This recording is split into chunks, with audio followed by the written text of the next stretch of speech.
Welcome to Moonlit Inc. BL. A BL story written under moonlight. Let's begin. Chapter 1, The Scandal and the Solution. The humidity of the university's student lounge felt like a physical weight, thick with the scent of overpriced espresso and the frantic energy of midterms. Dylan Sloane kept his head down, his fingers stained with graphite and glue. To anyone else, the foam core board on his table was just a mess of white scraps. To Dylan, it was the structural skeleton of a museum that would never be built. He liked it that way. In architecture, lines were straight, measurements were precise, and if you followed the rules, things stayed standing. "Did you see the latest?" a girl at the next table whispered, shoving her phone toward a friend. Joseph Landon. Again. Dylan didn't look up, but he didn't have to. Joseph Landon was the campus sun, bright, blinding, and impossible to ignore. He was the son of a real estate mogul, a senior with a jawline carved from marble and a reputation for being the epicenter of every bad decision made within a 5-mile radius. The headline on the girl's phone was bold: "Landon lashes out, heir involved in nightclub brawl." Typical, Dylan thought, blowing a stray piece of foam off his model. Some people have too much gravity. They just pull chaos toward them. Dylan Sloane. The voice was like bourbon over ice, smooth, dark, and startlingly close. Dylan's X-Acto knife slipped, nicking the edge of his model. He looked up, squinting. Standing over him was the scandal himself. Joseph Landon looked less like a brawler and more like a fallen angel in a cashmere sweater. His eyes, a piercing, restless gray, scanned Dylan's workspace with an intensity that made Dylan feel suddenly, uncomfortably visible. "You're the guy," Joseph said, not asking but stating. "I'm a guy," Dylan corrected, wiping his hands on his jeans. "I'm also busy. If you're looking for the architecture department head, he's in the north wing." Joseph didn't move. He pulled out the chair opposite Dylan and sat, leaning forward until the scent of expensive cologne, sandalwood and something sharp, like ozone, overwhelmed the smell of glue. "I don't need the department head. I need someone who doesn't post every 5 minutes on Instagram. Someone who isn't a fan. Someone, boring." Dylan felt a prickle of annoyance. "Glad to know my boring aura reached the penthouse. Now, if you'll excuse me." "Wait." Joseph's hand shot out, hovering just above Dylan's wrist. He didn't touch him, but the heat was there. "My brother, Marcus, he's the CEO of Landon Holdings. He saw the video of the fight. It was a misunderstanding, I was pulling a friend away, but the press doesn't care about context. Marcus gave me an ultimatum this morning: fix my image or I lose my inheritance and my seat on the board after graduation." Dylan leaned back, crossing his arms. "And you think of a boring architecture student as a PR band-aid?" "I need a boyfriend," Joseph said, the words coming out in a rush, as if he were swallowing glass. "A stable, quiet, intellectual boyfriend. A serious relationship to show I've grown up. 6 months. Until I graduate. I'll pay for your materials, your tuition for next semester, whatever you need." Dylan let out a short, dry laugh. "You're serious? You want to hire a fake boyfriend?" "I'm desperate," Joseph admitted, his bravado flickering for a split second to reveal something raw underneath. "And before you worry, I'm straight. This is strictly a business arrangement. No messy feelings to worry about on my end." Dylan hesitated. He thought about his mounting student loans and the expensive balsa wood he needed for his final project. He looked at Joseph, the most beautiful, reckless man he'd ever seen, and told himself that this was just another structure to build. A temporary one. "I'm straight, too," Dylan lied, his heart giving a traitorous thump against his ribs. "So, there won't be any confusion." Joseph grinned, a flash of white teeth that didn't quite reach his guarded eyes. "Perfect. Then we have a deal. Tomorrow, we start the story." As Joseph walked away, Dylan looked down at his ruined model. The lines weren't straight anymore. For the first time in his life, the foundation was shifting, and he had a sinking feeling that no amount of glue was going to hold this together. Chapter 2, The Scripted Romance. The transformation began not in a heart, but in a wardrobe. 24 hours after the business proposal, Joseph showed up at Dylan's cramped dorm room with 3 garment bags and a look of mild horror at Dylan's collection of oversized hoodies. "We're going to the Founders Alumni Gala," Joseph announced, stepping over a pile of textbooks. "The goal is sophisticated academic. We need you to look like the kind of guy who reads poetry in bed, not the guy who survives on instant ramen in spite." Dylan grunted, caught between offense and awe as Joseph unzipped a bag to reveal a charcoal wool blazer that probably cost more than Dylan's car. "I do read poetry," Dylan muttered, though he didn't mention it was mostly structural engineering manuals. "Good. Keep that energy," Joseph said. He stepped closer, his hands reaching out to adjust Dylan's collar. Dylan held his breath. Up close, Joseph wasn't just a tabloid headline. He was a landscape of sharp angles and soft textures. His fingers were cool as they brushed Dylan's neck, a casual touch that sent a jolt of electricity straight down Dylan's spine.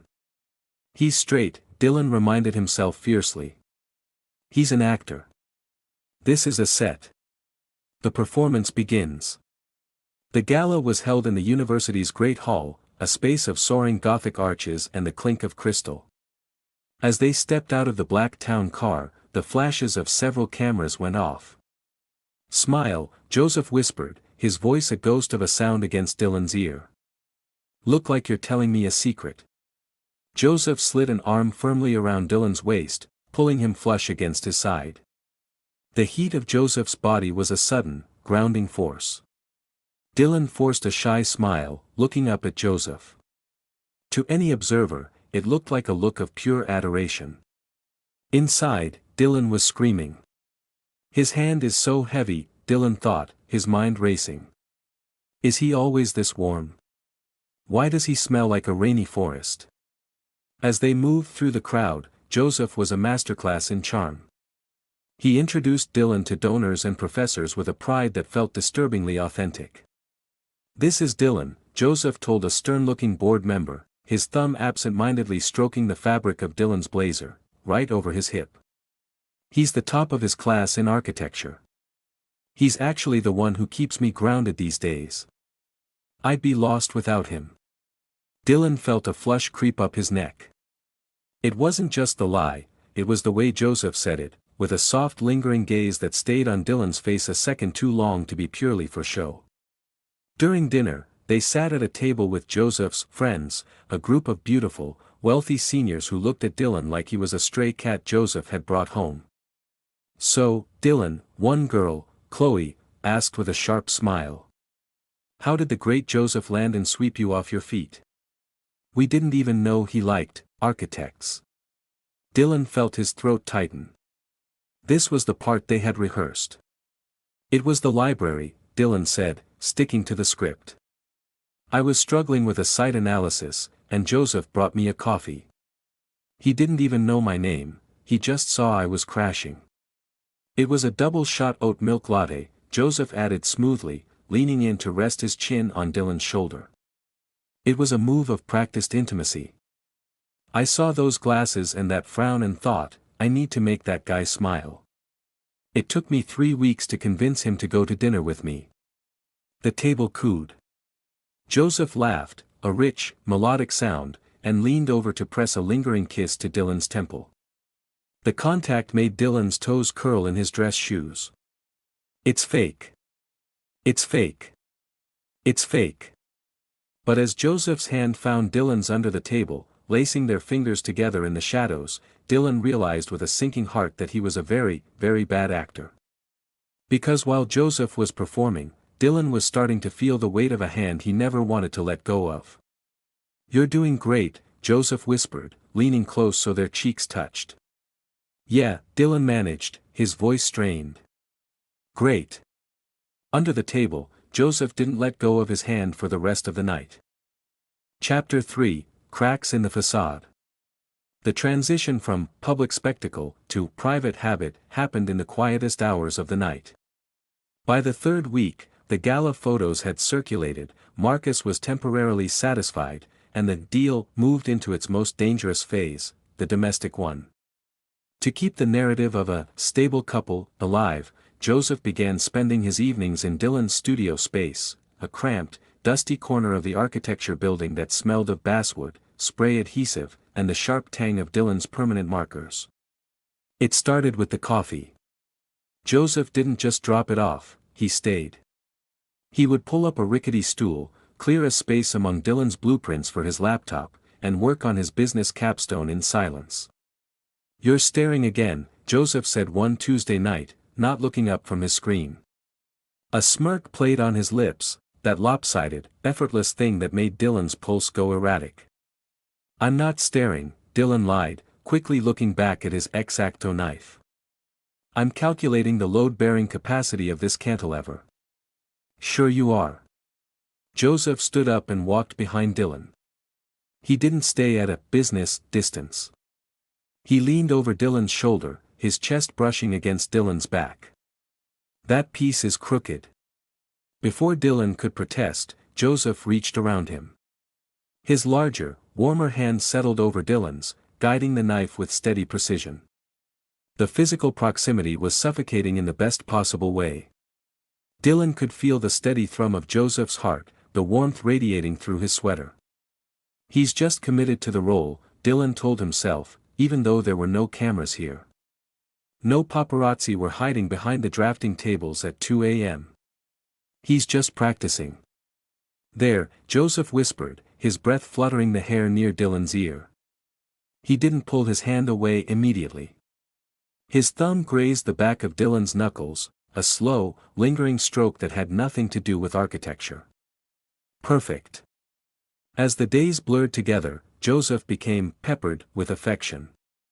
It wasn't the grand gestures of the gala anymore, it was the small, insidious moments. When they walked across the quad, Joseph would reach out and tuck Dylan's scarf tighter against the wind. When they sat in the dining hall, Joseph would absent-mindedly rub the nape of Dylan's neck while talking to his friends. These weren't scripted lines. They were impulses. "You know," Dylan said one evening, his voice small as they sat on the floor of Joseph's luxury apartment, surrounded by floor plans. "You don't have to do it when we're alone." Joseph paused, a piece of sandpaper in his hand. He'd been helping Dylan smooth out a wooden model. "Do what?" The touching. The boyfriend stuff." "There's no one here to impress, Joseph. You can drop the act. You're straight, remember. You don't have to force yourself to be near me." Joseph's expression shifted. The playful light in his eyes dimmed, replaced by something unreadable and dark.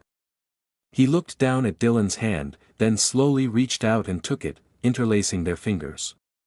He squeezed, hard enough to feel the bone, soft enough to feel the skin. "Who says I'm forcing myself?" Joseph asked, his voice rough.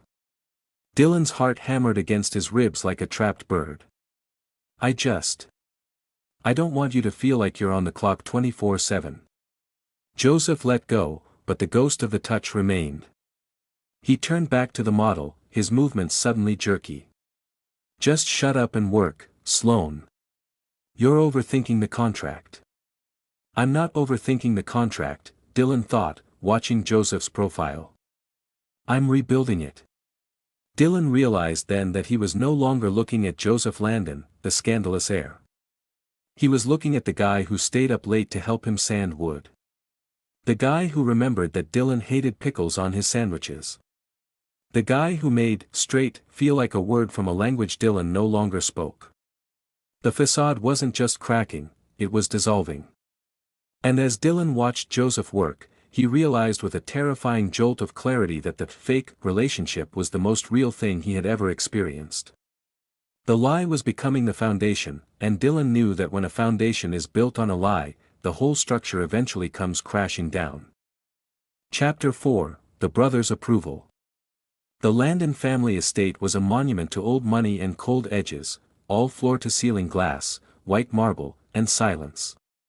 As the black iron gates hummed open, Dylan felt like he was being driven into a very beautiful, very expensive trap. "My brother is a shark," Joseph said, his voice unusually tight as he adjusted Dylan's silk tie for the third time. "He smells blood, he smells lies, and he smells hesitation. If he thinks for 1 second that you're just a paycheck, he'll tear us both apart." Dylan looked at Joseph. The golden boy looked pale. The bravado was gone, replaced by a raw anxiety that made Dylan reach out instinctively. He took Joseph's hand, not for a camera, not for a script, but because Joseph's fingers were trembling. "Hey," Dylan whispered. "I've got you. We're the best thing that ever happened to your image, remember?" Joseph looked at their joined hands, a strange, pained expression crossing his face. He squeezed back so hard it hurt. "Right. Let's go." Dinner was served in a room that felt more like a courtroom. Marcus Landon sat at the head of the long mahogany table, his eyes as cold as the chilled gazpacho. He didn't offer a greeting, he offered a scrutiny that felt like a surgical strike. "So," Marcus began, his voice a dry rasp. "The architecture student. Joseph tells me you're the steadying influence he's been lacking. Tell me, Dylan, what exactly do you see in my brother? Besides the trust fund, of course." Joseph stiffened, his fork clattering against the china. "Marcus, that's enough." But Dylan didn't flinch. He looked Marcus directly in the eye. "I see a man who is so tired of being watched that he's forgotten how to be seen," Dylan said quietly. "I see someone who cares enough about his family's legacy to put up with a brother who treats him like a liability instead of a human being." The silence that followed was deafening. Joseph's jaw literally dropped. Marcus leaned back, a small, dangerous smile playing on his lips. "He has teeth. I like that." As the main course was served, Marcus continued his assault, poking holes in their story, questioning the timeline, and making snide remarks about Dylan's middle-class background. He was trying to bait Dylan into a mistake, trying to find the price tag on his loyalty. "It's a charming little story, Joseph," Marcus sneered, swirling a deep red Cabernet. "But let's be honest. A boy like this doesn't fit in our world. Once graduation hits and the cameras go away, you'll toss him aside for the next shiny thing. It's what you do." Joseph slammed his palm against the table, the wine in Marcus's glass rippling. "You don't know anything," Joseph snapped, his voice vibrating with a protective fury that Dylan had never heard before. This wasn't the rehearsed heat from the gala. This was a fire. "Dylan isn't a boy like this. He's the most genuine person I've ever met. He works harder in a day than you do in a month. And if you think I'm tossing him aside, then you haven't been paying attention. He's not a PR move, Marcus. He's mine." Dylan's heart stopped. "He's mine." The words echoed in the sterile room. Joseph was breathing hard, his eyes fixed on his brother with a defiant glare. For a moment, the mask had slipped entirely. Joseph wasn't playing the part of a protective boyfriend, he was a protective boyfriend. The car ride back to campus was silent, but the air was electric. Dylan looked out the window, his mind a chaotic mess of blueprints and what-ifs. He defended me, Dylan thought, his chest aching. He didn't just stick to the script. He went off book. He fought for me.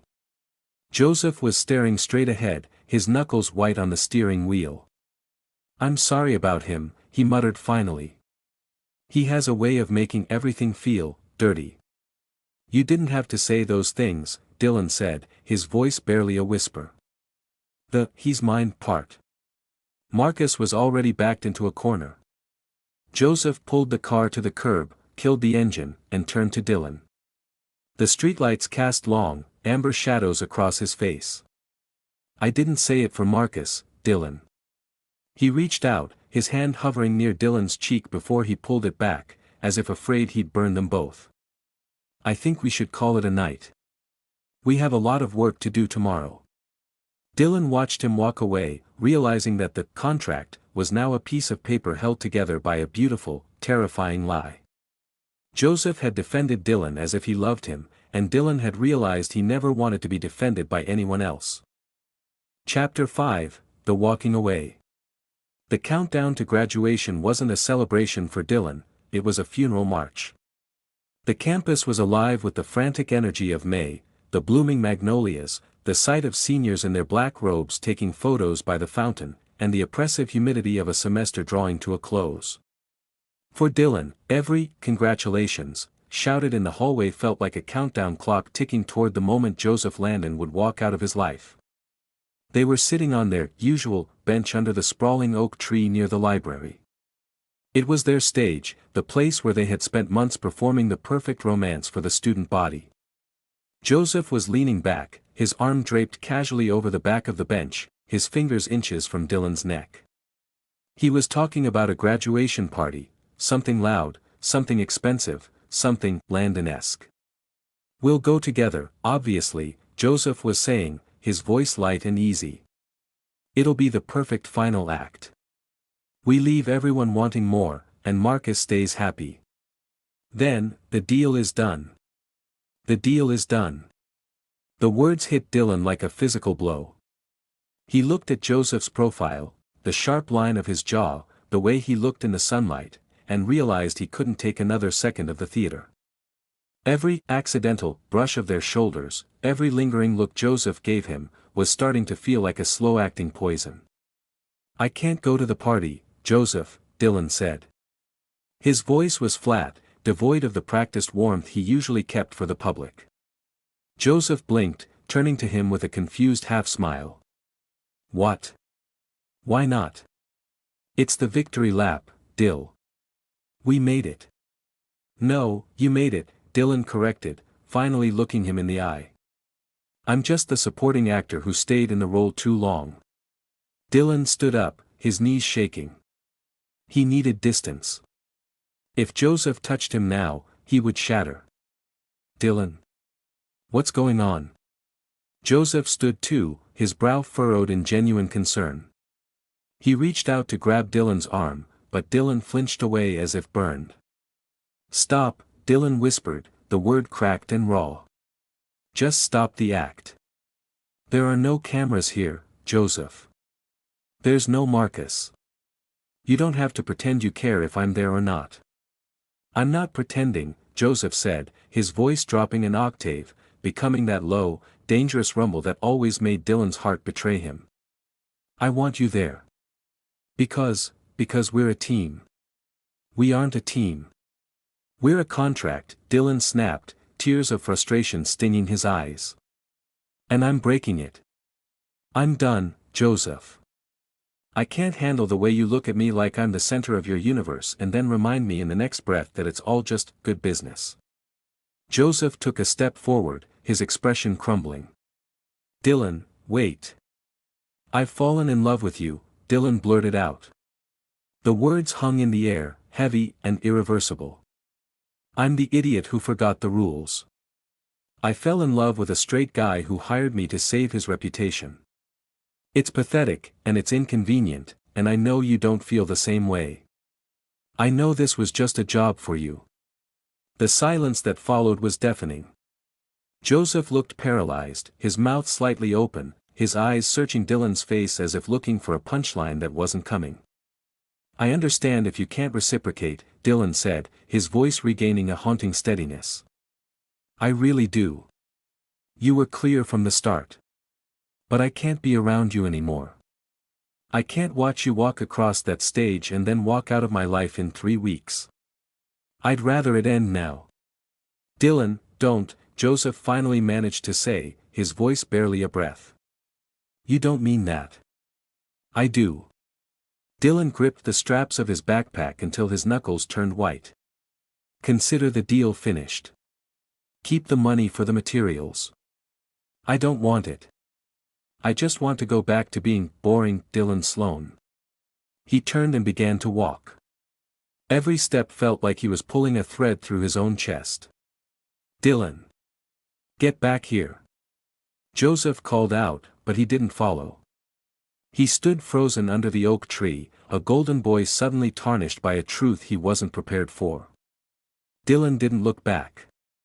He headed straight for his studio, locked the door, and for the first time in months, he didn't pick up a pencil or a knife.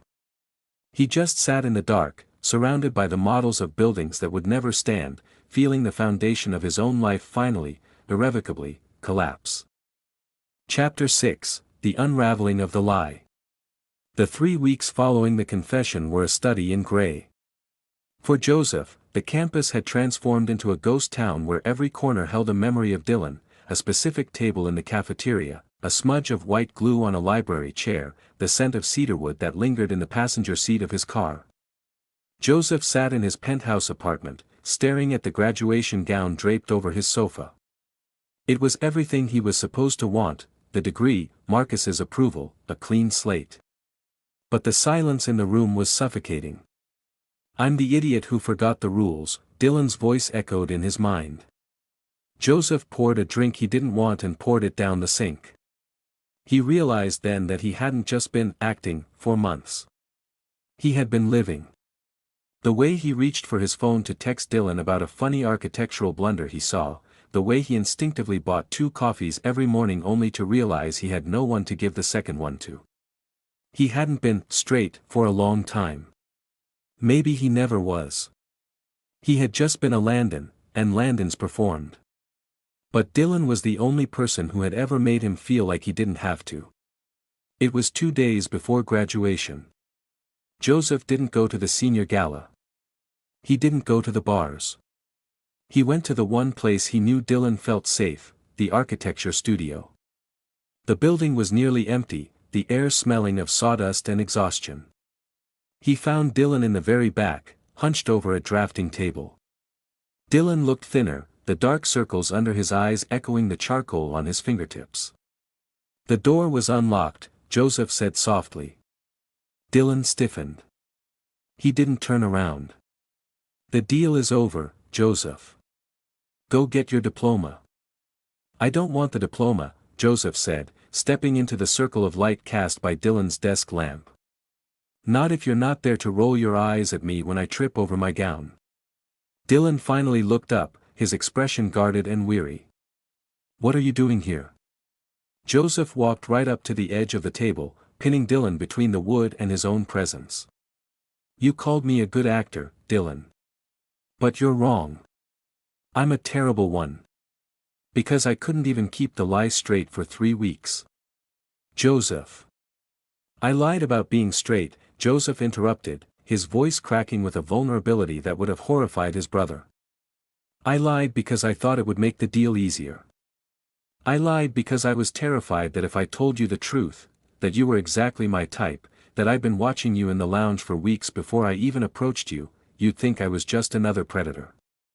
Dylan's breath hitched. "What? The dates? The hand-holding? The way I defended you against Marcus?" Joseph leaned in, his hands gripping the edge of the table. "That wasn't for the cameras. There were no cameras in my kitchen when I made you breakfast. There were no cameras in your studio at 3 a.m. I wasn't peppering you with affection to save my reputation, Dylan. I was doing it because I couldn't stop myself from touching you." Dylan stood up, his heart visible in the frantic pulse at his throat. "Don't say this if it's just another PR move, Joseph. I won't survive it a second time." "Look at me," Joseph commanded, his gray eyes burning with a terrifying honesty. "Does this look like a performance?" He didn't wait for an answer. Joseph reached out, his hand sliding into Dylan's hair, and pulled him forward. The kiss wasn't like the scripted ones at the gala. It wasn't soft, or polite, or staged. It was desperate. It tasted of salt, coffee, and months of suppressed longing. It was the sound of a foundation finally settling into place. Dylan made a low, needy sound in his throat, his hands fisting in Joseph's expensive sweater, pulling him closer as if trying to merge their very souls. When they finally broke apart, both were breathless, their foreheads resting against each other. "I'm not walking away," Joseph whispered into the space between them. "The contract is dead. I want the real thing. I want the messy, beautiful reality. I want you. Dylan let out a shaky laugh, a single tear escaping and catching in the light. You really are a terrible actor, Landon. The worst, Joseph agreed, before pulling him back in. Chapter 7, From Pretense to Passion. The studio was a graveyard of blueprints and broken wood, but as Joseph pulled Dylan toward the door, it felt like the only place that had ever been real. They didn't speak as they navigated the darkened campus to Joseph's apartment. The air in the car was thick, charged with the kind of electricity that precedes a summer storm, a tension 6 months in the making. When the door to Joseph's penthouse clicked shut, the world outside, Marcus, the scandals, the graduation, vanished. No more scripts, Dylan whispered, his back pressed against the cool wood of the door as Joseph's hands found his waist. No more scripts, Joseph promised. His voice was a low growl of relief.